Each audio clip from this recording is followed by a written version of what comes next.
Acts 20:35. Remember that our Lord Jesus said, more blessings come from giving than from receiving. The other versions would say it is more blessed to give than to receive. More blessings in giving. And this means in giving things, help, in giving time, in giving love. Hindi lang limitado sa mga material na bagay ang ibig sabihin ng giving. More blessings in giving.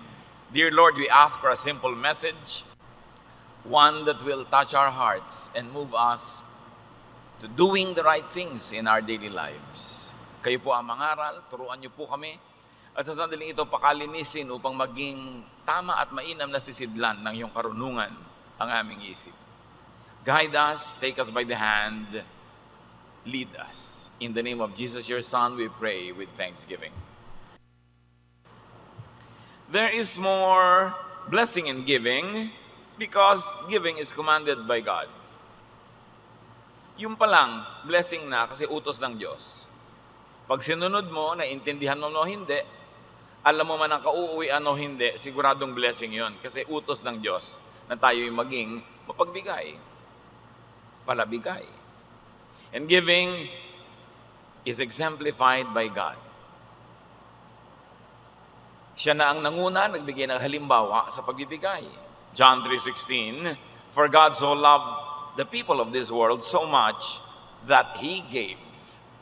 Ganun na lang ang pag-ibig ng Diyos sa sangkatauhan at ibinigay niya at ang kasunod na ang kanyang kaisa-isang anak.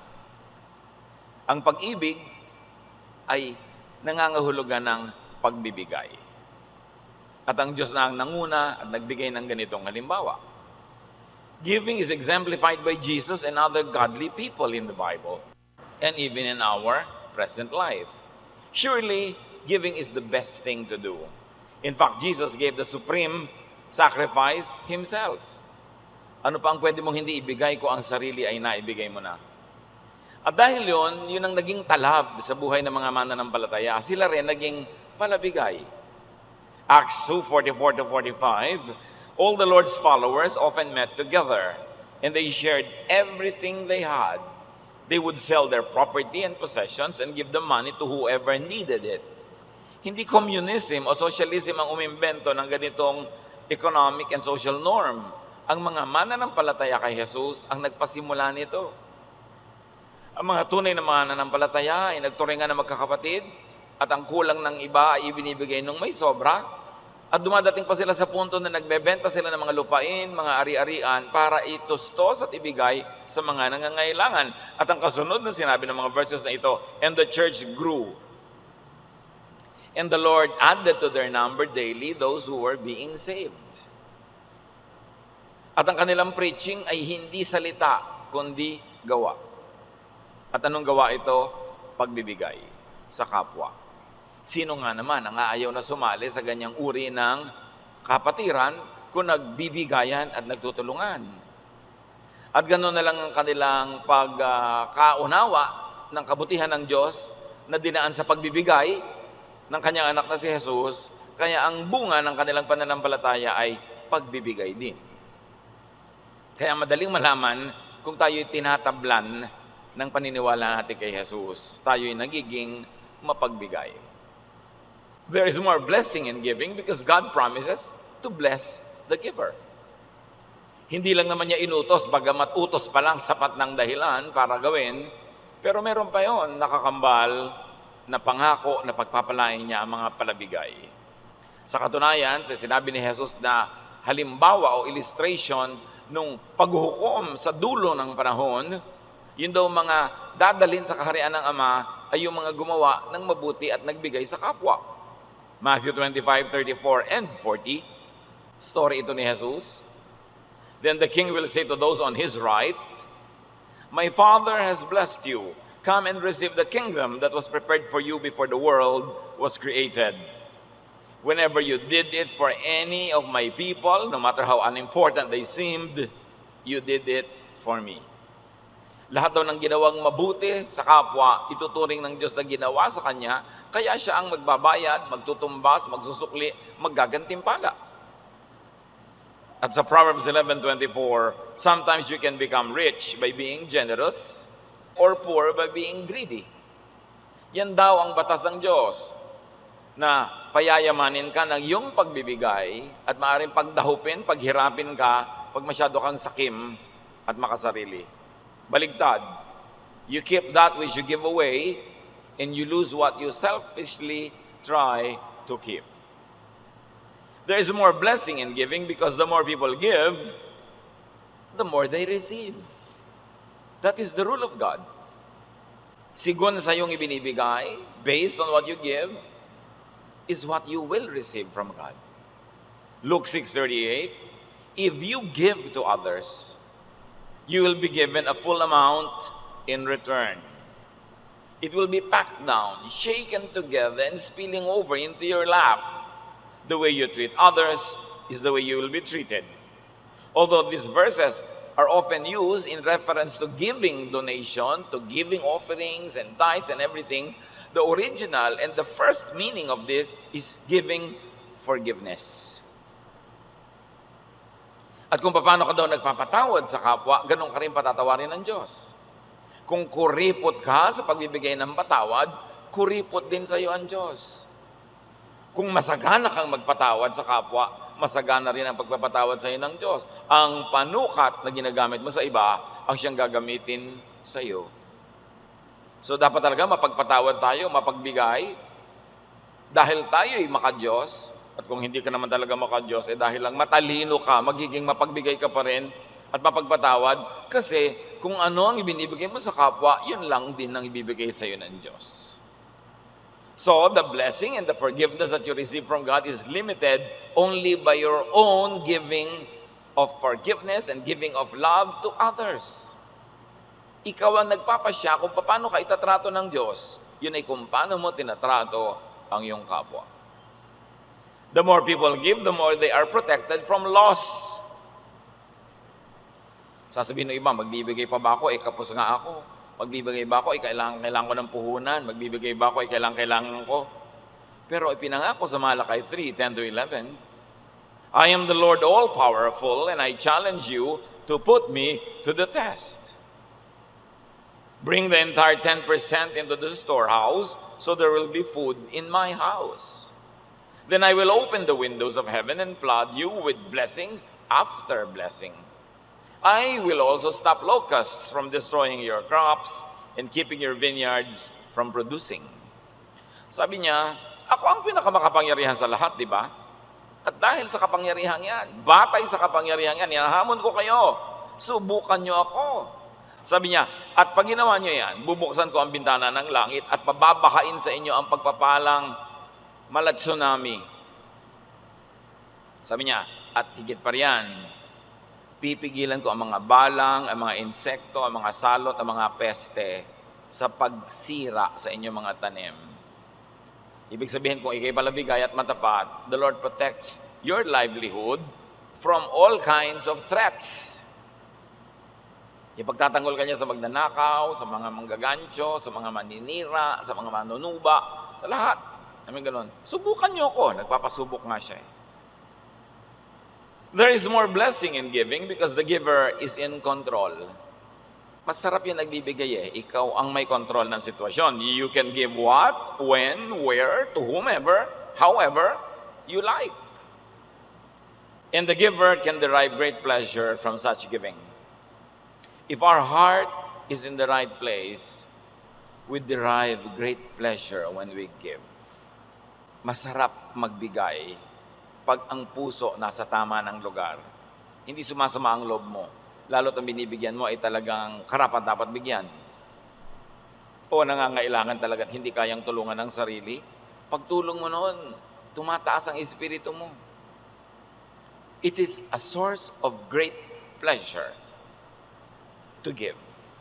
At kung hindi pa tayo nakakarating sa ganong state of spirituality, sanayin natin ating sarili. Kasi baka napakalaking ligaya ang nawawala sa atin, hindi natin nalalasap kasi hindi tayo nagbibigay ng buong puso at buo sa loob. Proverbs 19:6, everyone tries to be friends of those who can help them. So this is one of the perks of being helpful. Everybody's friendly with you. Sabi mo, kasi may pinapakinabang lang naman. Kasi naman hindi friendly kasi walang pinapakinabang, mabuti na ang friendly. Kahit dahil lang may pinapakinabang sa'yo. Marami kang kasama, marami kang kaibigan. Natural, kasi palatulong ka eh. Pero kung ikay palahingi, baligtarin mo, palautang, iniiwasan ka na ng mga tao. Napakasakit naman sa damdamin yung alam mo, iniiwasan ka. Binabaliwala ka na lang. Kasi nga wala kang ginawa kundi manghingi o mangutang. Proverbs 17:8, a bribe works miracles like a magic charm that brings good luck. So, another form of giving, sabi nga nun, alam nyo, yung nagbibigay ng padulas, daig pa niya ng may virtud, daig pa niya ng may agimat. Doors open, things move, people help them pag marunong silang magregalo. A gift opens doors, oils the machinery. A gift helps in improving ease in doing business. And it is Proverbs 17:8 that said that. Alam niyo kung ano yung masamang bribe? Yung ginagamit sa court. Yung naglalagay ka sa mga justice, sa mga hukom, para yung masama palayain at yung mabuti ikulong. Yun ang masamang bribe. Lagi may nagtatanong, paano po yan?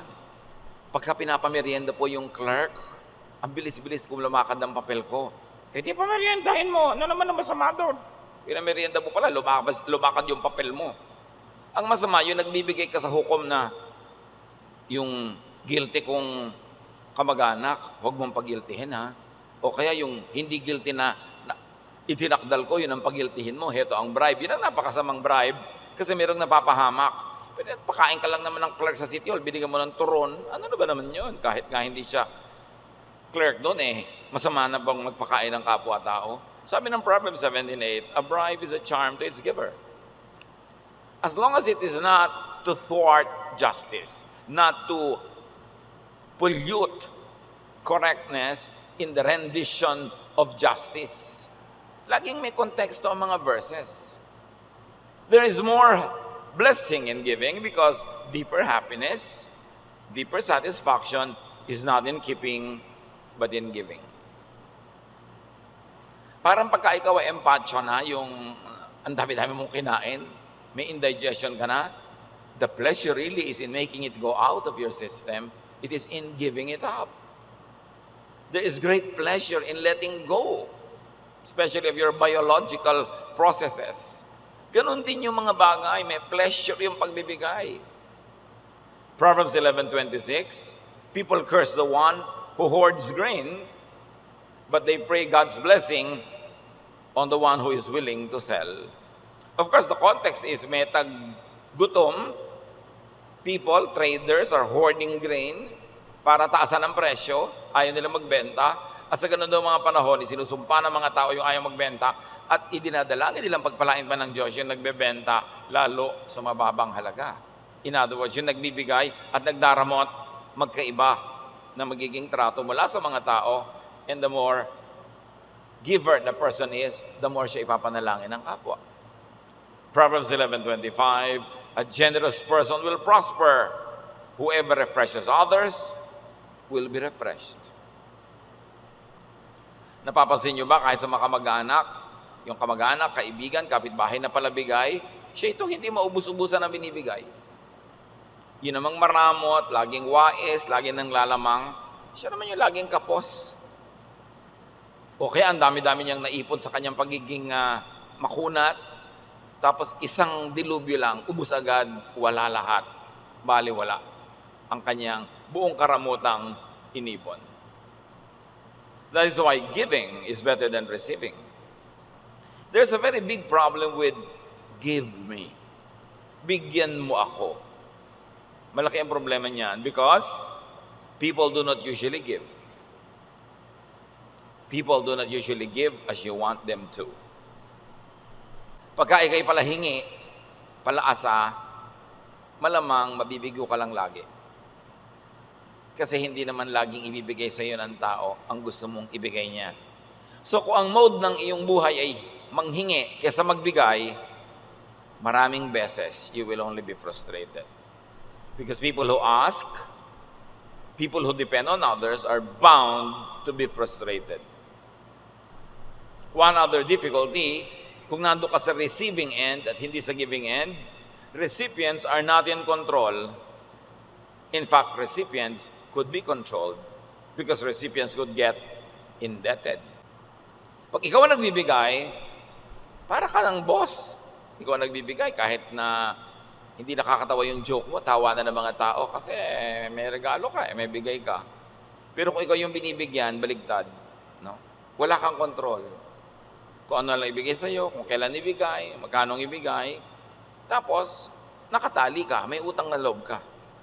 May utang ka na pera, may utang ka na bagay, at may utang na loob ka pa. Proverbs 22:7, the borrower is slave to the lender. Ang nangungutang ay alipin ng nagpapautang. Kahit pa nagbayad ka na, o kahit nagbabayad ka, o kahit matagal ka ng bayad doon sa utang mong pera, paano yung utang na loob? Kaya mamimili na rin lang tayo. Saan ako pupwesto? Sa nagbibigay o sa tumatanggap? Mas maraming kaligayahan, mas maraming kalayaan at kasiyahan yung nagbibigay kaysa tumatanggap.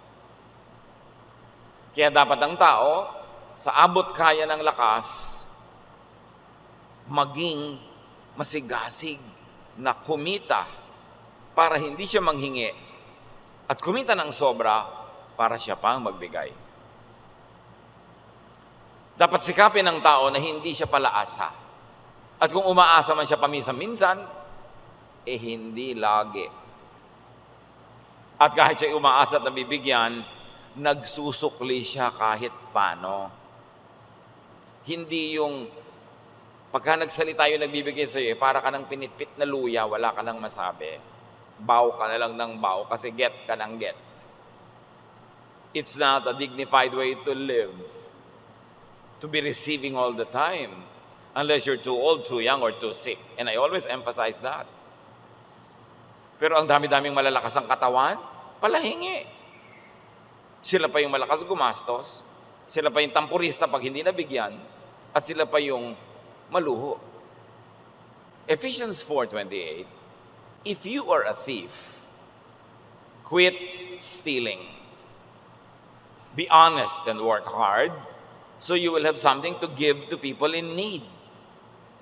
Kung dati kang nagnanakaw, tumigil ka na ng pagnanakaw. Baligtarin mo ang buhay mo, maging malinis ang iyong kalooban, maging matapat ka, magtrabaho kang mabuti, para yung kailangan mo, ikitain mo, at higit pa riyan, sumobra pa sa kailangan mo ang kita mo para may maibigay ka naman sa mga tao na nangangailangan, mabaligtad naman. Yung dating ikaw lagi ang binibigyan, gawin mong ambisyong ikaw naman ang makapagbigay. Gaano karami sa mga binibigyan na tumihingi ang may ambisyong sa pinakamadaling panahon, sa abot ng aking makakaya, babaligtarin ko ito. Ate, bigay ka ng bigay sa akin sa pag-aaral ko. Tatapusin ko agad ang pag-aaral ko o di ko man matapos ito pag nagtrabaho ako, susuklian naman kita, bibigyan kita. Pagpapahingahin kita. Kuya, ikaw ang gastos ng gastos sa mga magulang natin kasi wala akong kaya ngayon. Pero ang ambisyon ko, makapagtrabaho, makapagnegosyo, kumita para makapagpahinga ka naman sa pagbibigay at ako naman ang magbibigay. Pero maraming tao baligtad. Pagka may kuya o ating nagsimulang magbigay, hanggang kamatayan na yon. Mapapasubo ka na ikaw lagi at ikaw lagi at ikaw lagi. Kasi yung iba, iaasa na sa'yo. Sabi, mayaman naman siya. May pera naman siya. Maluwag naman siya sa buhay. Hindi yun ang point. Ikaw ba? Natulungan ka ba nitong tinutulungan ng kuya mo? Pinalaki ka ba ng magulang nyo? Pinalaki ka ba ng mga taong ito? Tinulungan ka ba? Yes. Therefore, magsukli ka rin.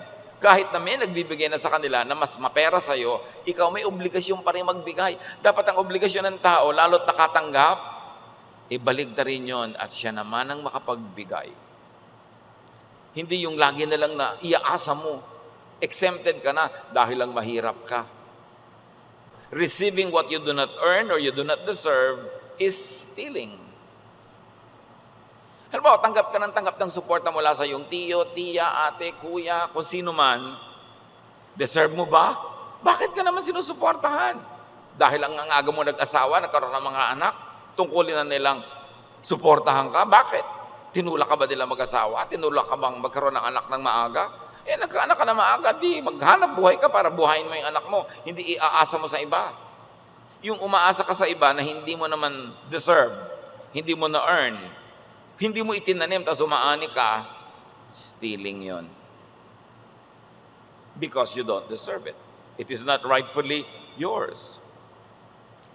Receiving what is wrongfully acquired, and receiving when the giver unwillingly or unjustly suffers, when giving to you, that is stealing. Yung kuya mo na sana'y nakakapanligaw man lang, nasa edad na, pwede na makipag-date, hindi man lang makapag-date dahil hingi ka lang hingi, stealing yun. Ninanakaw mo yung kaligayahan niya eh. Ninanakaw mo yung budget niya. Tapos ikaw wala namang ginagawa sa buhay, hingi ka ng hingi. Dapat ang mga tumatanggap, ang ambisyon, pagpahingahin yung nagbibigay. Hindi yung nagpaplano agad, ano kaya hihingin ko next month? Ano kaya susunod kong hihingin? Bakit? Ano ang tanim mo? At kung minsan nagtanim ka lang naman na isang buto, 3 kaing na yung naani mo, di ba parang sobra na yon sa tinanim mo, yung inaani mo? Nagawan mo lang ng kaprasong mabuti nung unang panahon, habang panahon ka na ngayong umaasa at humihingi, hindi na katumbas ng ginawa mo sa kanya, yung ginagawa niya sa'yo. Pag tinakaw na rin yun. Dapat nating expand ang ibig sabihin ng pagnanakaw. Yung hindi mo kinita, hindi mo deserve, tapos nagpupunta sa'yo, nakaw yun. At sabi ng Ephesians 4:28, stop. Tigilan ng ganyang bagay. Ang kahanga-hanga, ang marapat, the ideal is to move from getting to giving. Baligtad rin. To move from asking to planting. May gastos ka next month, next year. Wala ka namang ginagawang trabaho, wala kang ini-invest, wala kang itinitinda o binibili at ninenegosyo. Saan mo inaasahan kukuhanin yung panggastos mo? Hihingin mo? Na naman? Hindi yan ay tinuturo sa atin ng Diyos. Sabi nga ni Paul, if anyone does not work, he should not eat.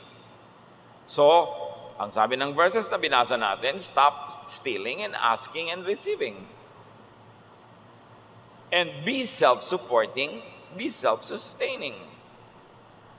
Make surplus income to be able to pay your debtor, to give to others, to reverse the poverty cycles that ruin your life. Baligta rin ang takbo ng buhay kung laging tumatanggap lang. If you were needy, if you were not needy now but could become needy, position yourself in the path of blessing. Pag may parada, alam mo kung saan dadaan yung parada, doon ka na naghihintay, doon ka nakatayo. Ganon din ang pagpapala, may dinadaanan yun na ruta, dapat doon ka nakatayo para ka matamaan, maambunan ng grasya. Doon ka sa lugar na pwede kang umani. Saang lugar yon? Dito sa lugar na nagtatanim ka. Doon ka sa lugar na pwede kang tulungan, anong lugar yon? Yung tumutulong ka. Nagtatanim ka para mayanihin. Kasi ang hindi nagtanim, tas umaani, ang tawag doon, magnanakaw. Plant good. Plant goodwill. Kung minsan, wala ka talaga magawa. Hindi panahon sa iyo na kumita ngayon, hindi uso sa iyo ang pera, hindi ka, kumbaga, dinadaanan ng maraming pagpapala ngayon. Pero pwede ka maging matulungin, maging mabait, mag-assist ka sa kapwa.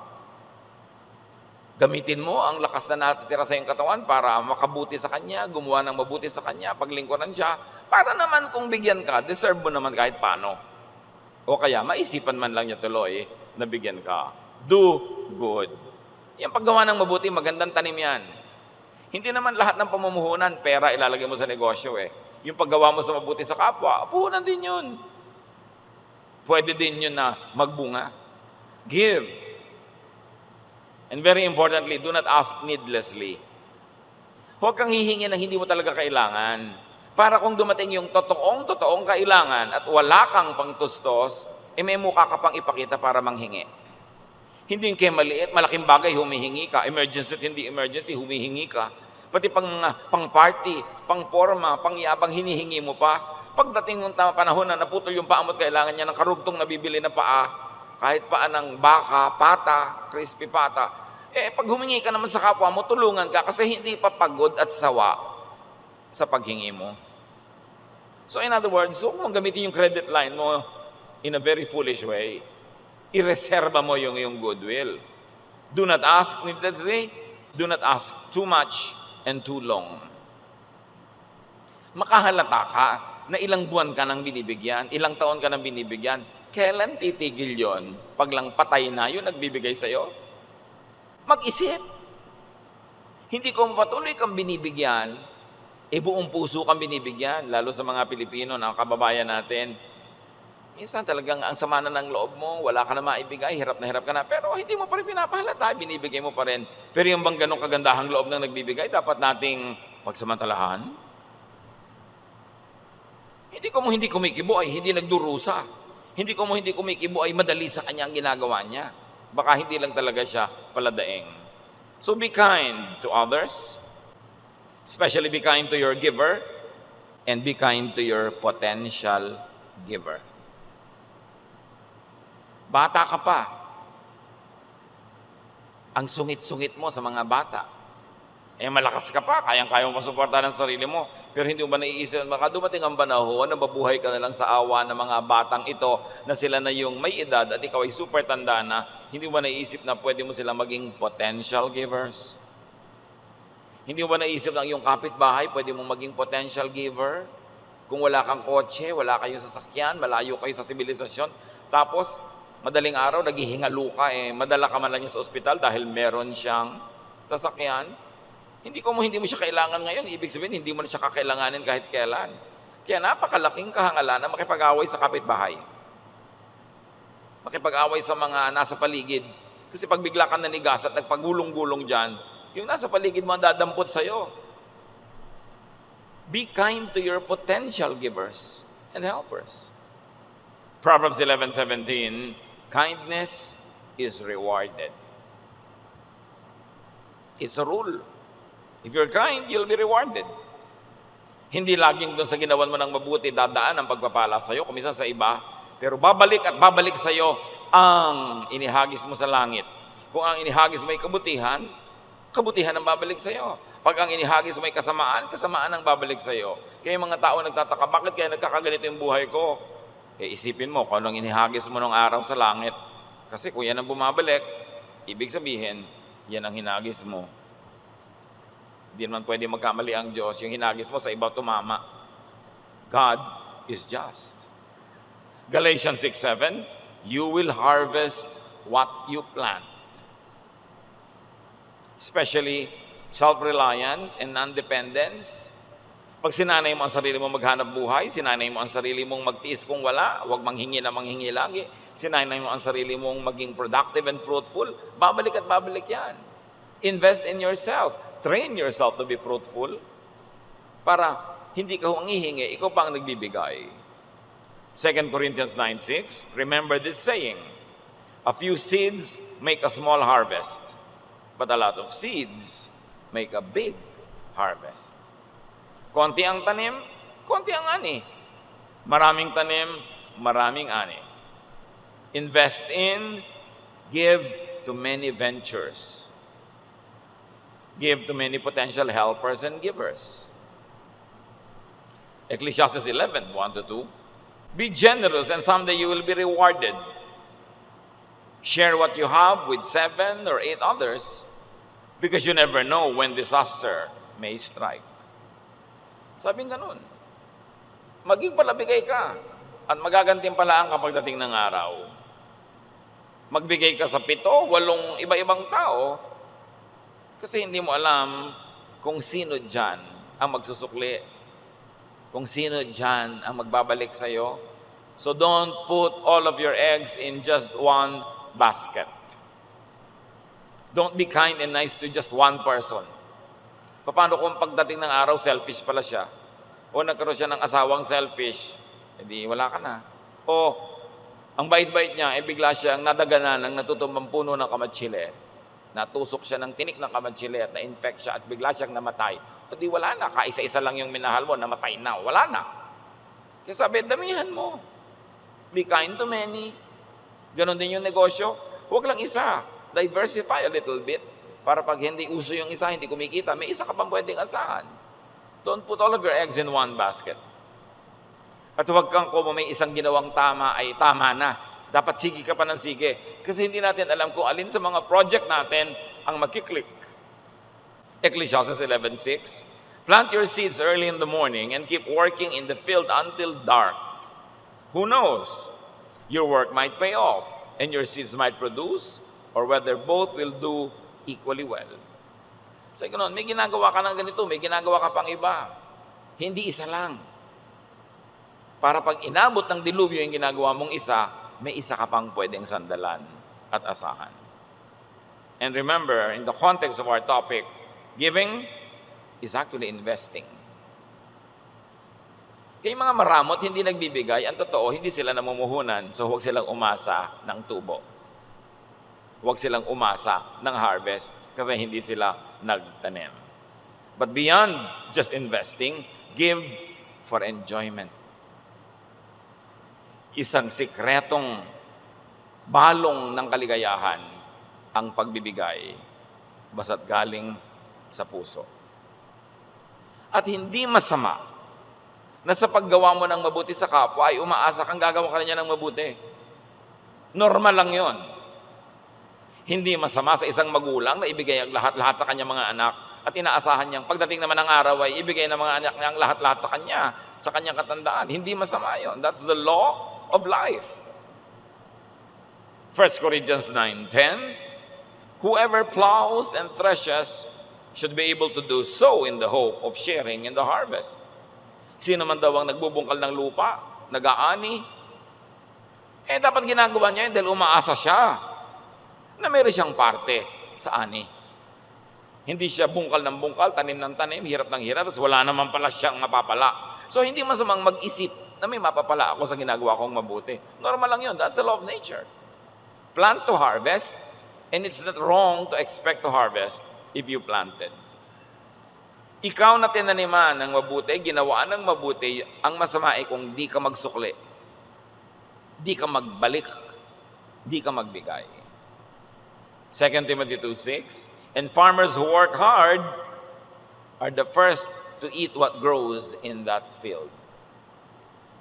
Yung naghirap sa'yo, yun ang dapat unang makinabang kung ikaw ay mabunga na. Nagtaguyod sa'yo, nagmahal sa'yo, nag-alaga sa'yo, tumulong sa'yo, nagpahiram sa'yo, nagpautang sa'yo, yun ang dapat makinabang pag ikay mabunga na. Huwag mo dapat kinakalimutan yun na parang walang nangyari.